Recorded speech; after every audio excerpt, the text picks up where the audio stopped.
그 글 중에서 이제 유서를 써서 갖고 다녔다 이런 얘기가 있더라고요. 엄마 아빠한테 고맙다고 나 괴롭힌 애들 이름 적고 그냥 가지고 다녔어요. 아무 일도 없던 평범한 가정. 어느 날 아이의 담임 선생님으로부터 전화가 걸려왔습니다. 아이가 학교 폭력을 당하고 있는 것 같다는 내용이었는데요. 놀란 부모님은 아이에게 자초지종을 물었고 충격적인 사건의 전말을 듣게 됐습니다. 이제 울면서 얘기를 하더라고요. 중1 처음 갔을 때부터 나를 때리는데 장난인 줄 알았다. 근데 장난의 수위가 이제 그 다음날 학교를 가니까 뺨을 때리고 그 다음날 가니까 달로부터라 하고 그래서 이제 두려움을 느꼈다 그렇게 얘기를 하더라고요. 까발리고 만지고 애들이 여럿이서 화장실 가면은 엉덩이 다 내리게 하고.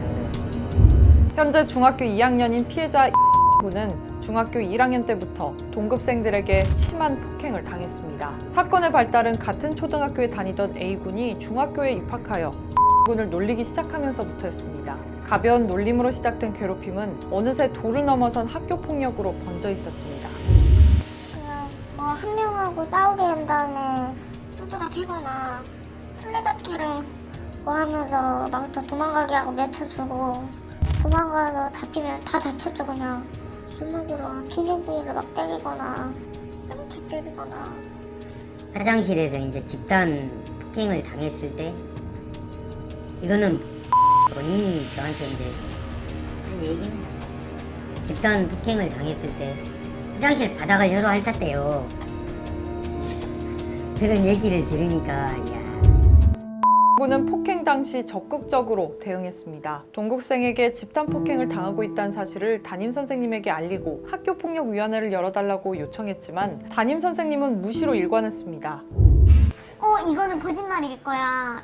왜 어떻게 이런 일이 일어날 수 있지? 담임 선생님이랑 나랑 통화했는데 나랑 문자도 보냈는데 이게 사실이라고 1학년 동안 정말 맞았다고? 믿을 수가 없었어요, 사실은.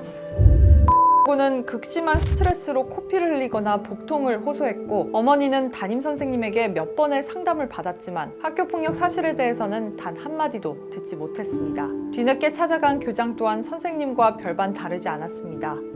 교장 선생님한테 이제 어떤 얘기를 좀 들어보려고 갔는데 난초에 물 주시더라고요.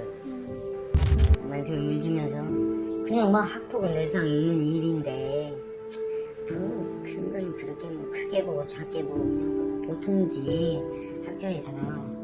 배에다가 대고 그 얘기를 하더라고요. 어머니 언론만큼은 건드리지 말아주라. 우리 학교에 자금이 들어오고 있는데 교육청에서 저희 화단도 만들어야 되고 지금 얼마나 예쁘게 해놓지 않았냐. 그런데 그런 지원금이 다 끊긴다.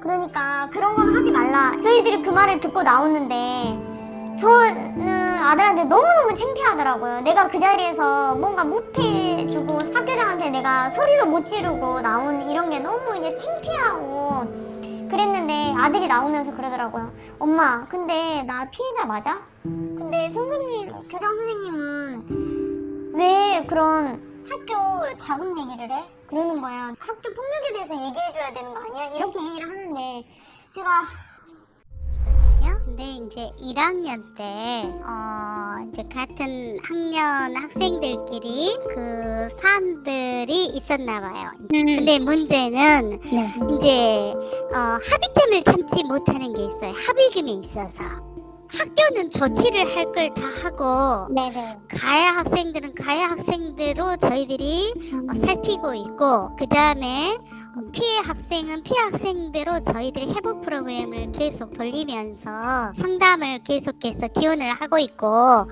비용도 어느 정도 지불을 하고 있거든요. 그런데도 불구하고 피해자 측에서 요구하는 것과 가해 관련 학부모들과의 합의점을 찾지를 못했어요. 지금까지 이게 끌고 있는 것이에요. 그 교장 선생님께서는 언론에 나가는 걸 굉장히 꺼리셨다고. 그것은 각자의 생각대로 말씀을 하시는 거잖아요. 이 부분은 저희들이 매뉴얼에 따라서 교육청이나 도교청과 정말 많은 상의를 했고 많은 도움을 요청을 했고 제가 언론에 대해서 뭐라고 한 적은 없어요. 언론에 알려지면 뭐 교육청에서 들어오는 지원금이 끊긴다 이런 얘기를 하신 적은 없고요. 무슨 지원금이 끊겨요. 제가 그런 이야기는 한 게 없고 저희들이 굉장히 학교를 열심히 하고 있습니다.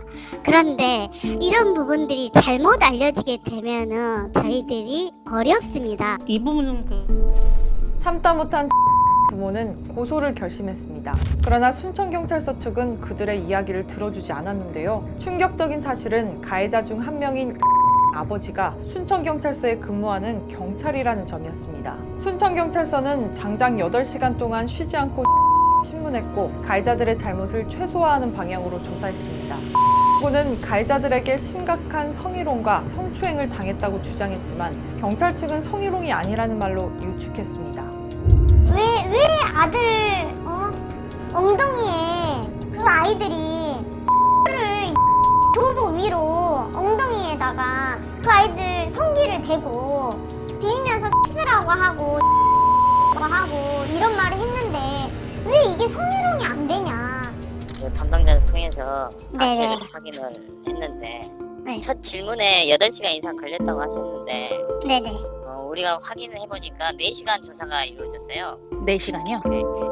수사관님의 발언에 대해서는요? 그러니까 그런 사실이 없고 사건 수사 절차를 안내했을 뿐이고 그 부분을 받아들여가지고 네. 인정된다는 의견으로 강주 가정법원 소년부로 송치됐어요. 발언을 안 하셨다는 거예요? 아니면은 절차는 안내했으나 그런 네. 표현을 쓴 적이 없다고요. 그다음에 뭐 저희 경찰서 형사과에 재직 중인 분이 있다 그랬는데 전혀 사건 담당자들은 전혀 몰라요. 부모가 가해자를 고소했음에도 경찰은 40일 동안 피고인 조사조차 하지 않았습니다. 결국 1차 고소는 기소 중지됐고 2차 고소는 혐의 없음이 나왔습니다. 가해자들이 전부 범행을 부인했기 때문입니다. 이어서 더 황당한 일이 일어났습니다.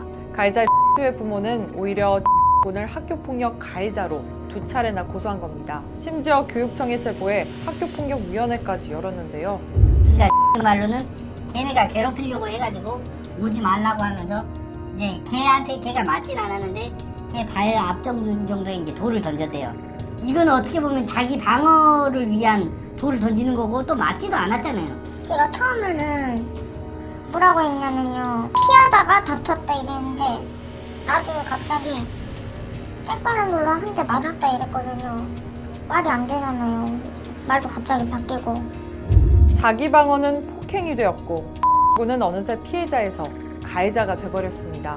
학교폭력 후유증으로 일상생활이 전부 망가진 군은 힘겨운 경찰 조사를 2차례나 받아야 했습니다. 다행히 가해자 측의 1차 고소 결과는 심리 불개시였습니다. 가족은 현재 2차 고소 결과를 기다리고 있는데요.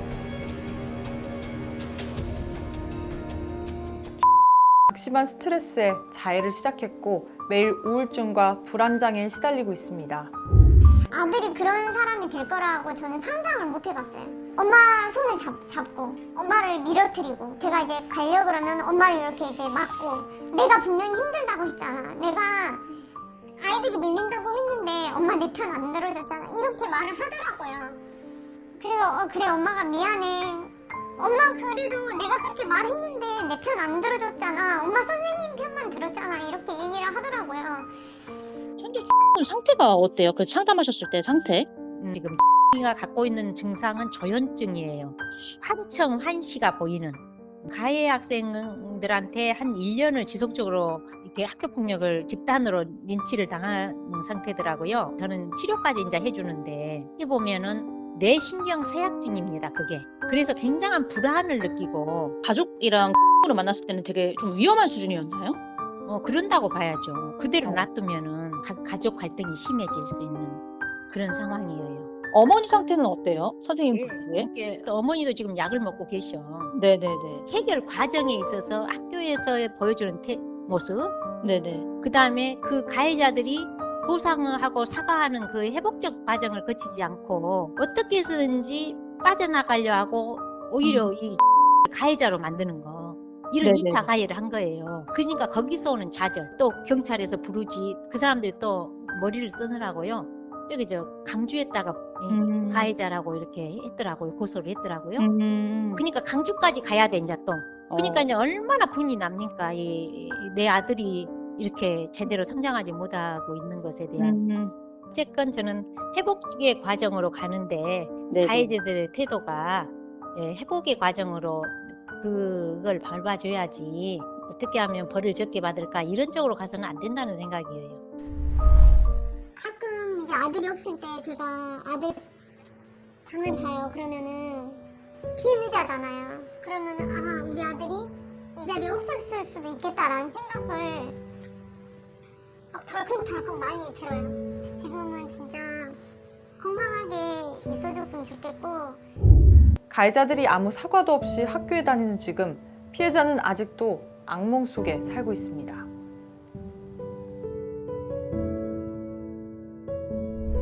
학교폭력 사실을 호소하였고 받아들여지지 않았다는 주장에 대해서는 그런 적이 없었으며 그에 대해서는 모두 경찰 조사에서 답변하였습니다. 그리고 그 주장에 대해 무혐의 처분을 받았기에 더 이상 답변 드릴 게 없습니다. 그런 오해로 비롯된 잘못된 주장으로 인해 저는 학교와 교육청에서 조사를 받았고 경찰 조사까지 받아야만 했습니다. 그 과정 속에서 저 역시도 많은 상처를 받고 정말 힘든 시간이었기 때문에 이미 무혐의로 종결된 사건을 다시 제 상처를 헤집으면서까지 기자님께 전해드릴 말씀이 없습니다. 그러니 앞으로 더 이상 답변하지 않을 테니 연락하지 않아주셨으면 합니다. 선생님이 가장 미워요. 1학년 선생님? 네. 그때 잘만 해결했으면 안 건드리고 끝날 수 있었잖아. 지금은 성적이 완전 파탄이었어요. 그것 때문에 공부를 잘 못하고 안 해서 성적이 아예 거의 꼴등 수준이 됐어요. 그때 잘만 해결했으면 지금 그냥 행복하게 살고 있었을 텐데 선생님이 가장 밉어요.